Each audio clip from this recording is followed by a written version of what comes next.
Hey team, I just wanted to give you some entrepreneur advice because I got to do a phone call yesterday with a new entrepreneur. She's in her first year. And then today I was texting a different entrepreneur who's a little further along in her journey, but she's still in maybe the first 6 to 8 months of her journey. And as you know, maybe some of you don't know, I've actually been running my own company for the last 4 years. I decided to take the leap of faith and become an entrepreneur when 4 years ago, I was working at a radio station. I had some health issues and I started to ask the question, I have one life to live. If this is my last year of living, that's a very deep, self-reflective question. But if this is my last year of life, is this what I really want to be doing? And the truth was, I've always been an entrepreneur at heart, always have seen another option, a new option. I love to solve problems and be a resource and equip other people. And so part of leadership and entrepreneurship is solving problems and then having a team and equipping your team and empowering your team and working together to execute a same vision. So started a company 4 years ago, but some entrepreneur advice I just wanted to give based on the conversations that I had that I think are just helpful tips in general is number one, yesterday, one of the things that I got to talk to a dear friend of mine was that at the beginning stages of entrepreneurship, there is this hustle balance where you have to just continue to execute and make that a priority. But she was talking about her friendships and how when you're an entrepreneur and you're first starting off, your friendships suffer a little bit because those that are not in that world may lack understanding when it comes to flexibility and availability. But then also, you as an entrepreneur, I'm just being real, might get irritated with your friend because you're just not at my level. You don't understand the things I'm trying to build. But I shared with my friend, I slowed her down and said, hold on. Those friendships are so important to lift your arms up when you can't lift your arms up. So there are times that you are rocking and rolling and you're like, and you don't, maybe in your brain, because you're executing so much, you don't see value in those friendships. But I want to slow future entrepreneurs down, or if you are an entrepreneur, those friendships are really important. And so having grace to know that those friends, while they are not entrepreneurs, there does need to be somewhat of a balance to make that a priority if that is a friendship you see value in long term. And so yes, your schedule may adapt. Your schedule may change. Your schedule will change, not may, it will. Yes, you have your number one focus and you're investing more time into it. But to prevent burnout, be wise in how you do your scheduling. So for me now, and I didn't do this very well at the beginning, but Fridays and Friday mornings in particular, so the first 4 hours of my day, are my mentor-mentee friendship kind of gatherings, meetings, phone calls, coffee dates, and creating a rhythm where you make friendships and family a part of your future lifestyle, and a part of your daily present lifestyle is helping you for your future lifestyle. And so please don't fall into the trap of now not valuing everyone around you and only viewing them as a product instead of a person. This is super common. And I hate to say this, but it's actually the fruit of an insecure leader a little bit when you only view people as products.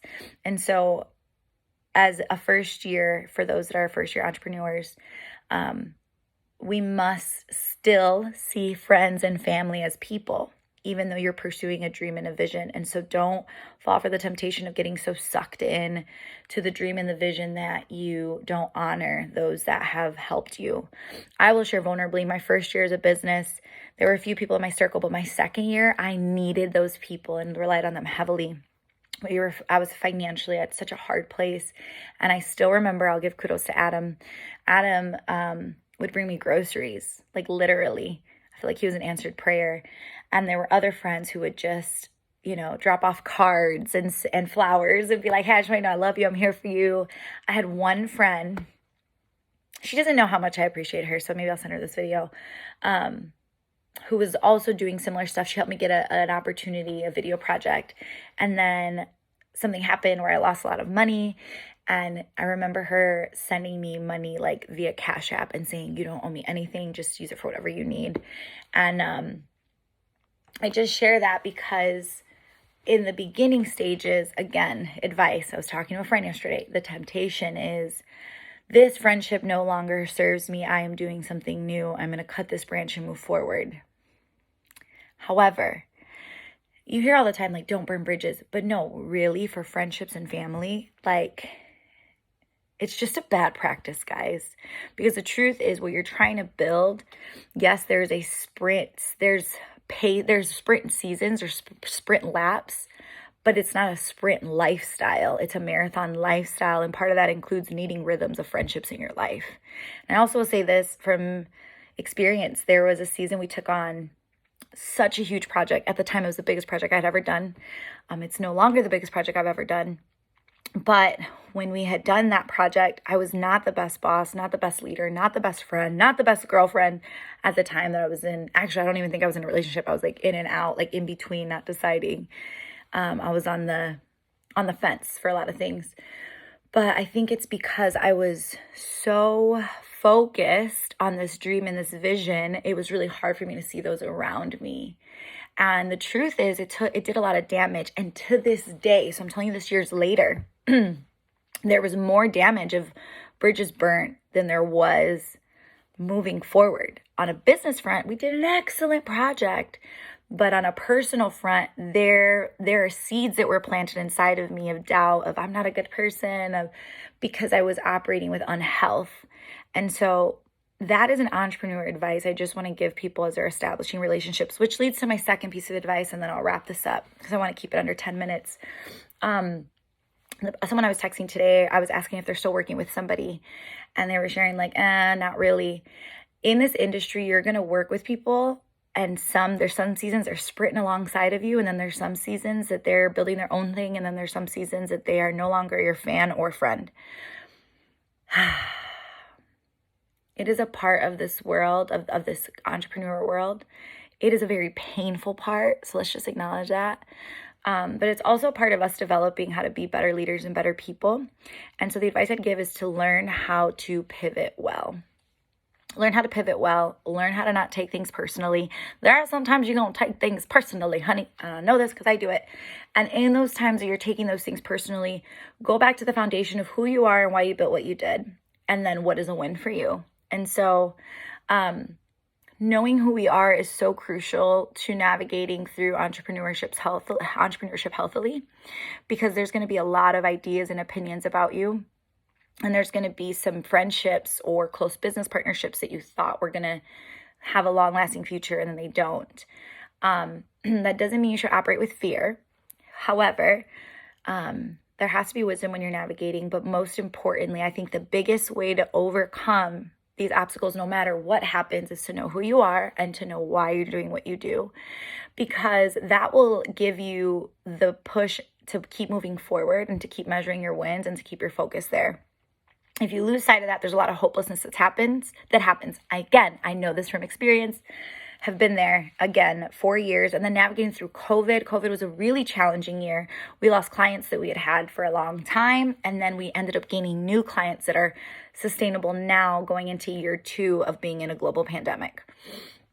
And between you and I, our business doubled during COVID. So I brought in some new people. It's been cool. But it's also been challenging. We found a new system to navigate through things. But to go back on a relationship front, learn how to pivot and not take things personally, but really know who you are. That's going to help. Now, identity, how do you know who you are? This can get a whole nother spiel or a whole nother conversation. I really believe in spiritual, mental, and emotional health is so important. So a therapist, I believe being connected to God, a creator, your spirituality.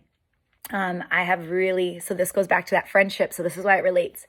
Who is your family friendship? So who are the people that are actually really close that can look at you and say, hey, I know who you are. You are a good person. You are a person of great character. It doesn't matter that that's what they think. I know your vision. Look at the people you are serving. That is going to be so crucial in moments of dark spaces, which is why we go back to the beginning. Really value the friends that have been for you and just love you and don't need something from you, because throughout this industry there are going to be people that need something from you. They came for a purpose, you didn't fulfill their purpose, now they're out and now they're talking poorly about you or whatever. Or they're just doing their own thing. It's been sorry guys, it's been really, that is a really challenging thing to navigate through as an entrepreneur. So I just wanted you to know I empathize. And hey, can you comment below? Does this help you in any way if you're a new entrepreneur? And then 2, have you experienced some of these things and how did you navigate through that? I would love to hear that. And we can all just start kind of a community discussion on how to navigate through the balance of friendships and dynamics as you're just starting off. And I want to encourage you, if I have been able to do it, you definitely can, because I don't have entrepreneurs in my family really, but I took the risk, and I believe if I can, you can too. And so, yeah, I don't know what else to say. Thanks for listening. I hope the goal is to encourage, inspire, motivate, equip you to go do what you're called to do. So hopefully I do that. Chat below. And hey, do you have any questions you want from an entrepreneur? I am that. So let me be a resource. What questions do you have? How can I serve you? How can I help you be a better entrepreneur? Just let me know. Comment below. Toodles.